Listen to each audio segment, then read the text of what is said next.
Recevez mes salutations révolutionnaires et fraternelles, chers peuples d'Afrique.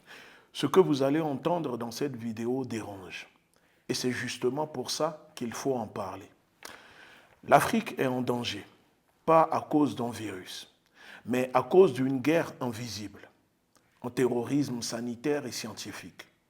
Celle des vaccins expérimentaux imposés sans débat par Bill Gates et Big Pharma avec la complicité de l'OMS. Encore une fois, je prends la parole non pas par goût de la polémique, mais parce que le silence est complice.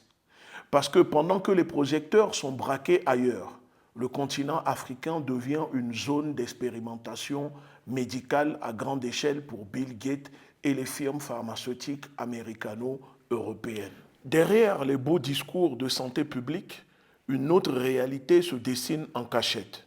Une réalité où Big Pharma, avec le soutien de Bill Gates et la complicité de l'Organisation mondiale de la santé, teste, impose et contrôle au nom de l'humanitaire en Afrique.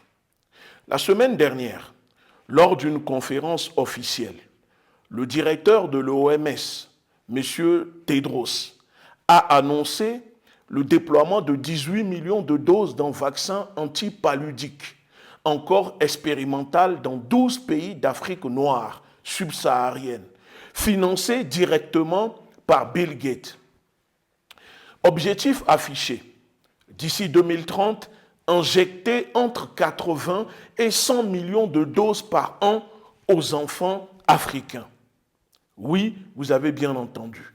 80 à 100 millions de doses injectées par an aux enfants africains. Mais ce que personne ne dit, c'est ceci. Ce vaccin est encore en phase d'essai. Il est déployé sans débat public, sans transparence, sans contrôle démocratique. L'Afrique devient un laboratoire à ciel ouvert.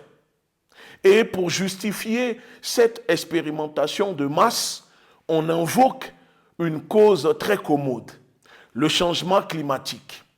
Selon Tedros, la hausse des températures favoriserait la propagation du paludisme. Oui, vous avez bien entendu.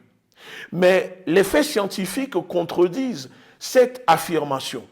Une chaleur extrême ralentit le cycle des moustiques, réduit leur mobilité, tue les larves.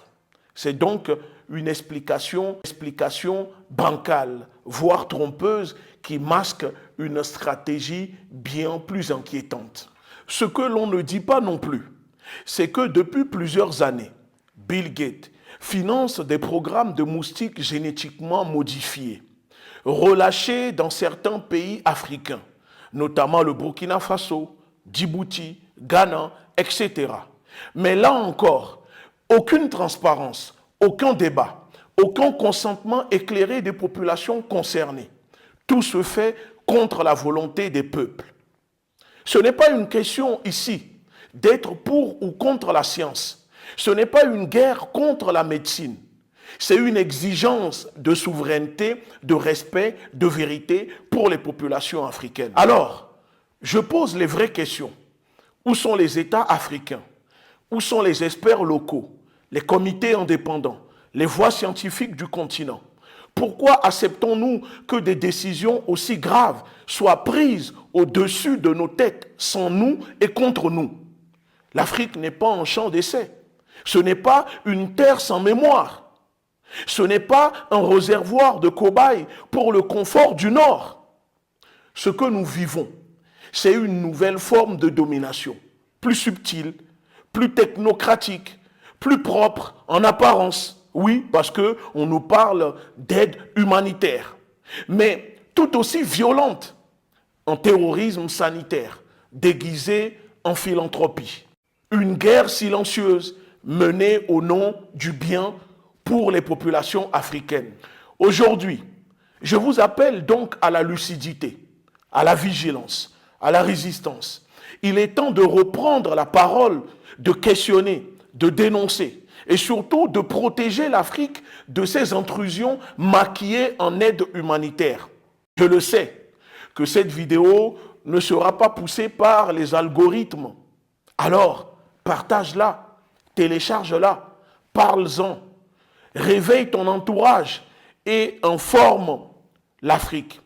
Ce n'est pas une théorie du complot, c'est une réalité. Et maintenant, vous le savez, ils veulent exterminer les populations africaines.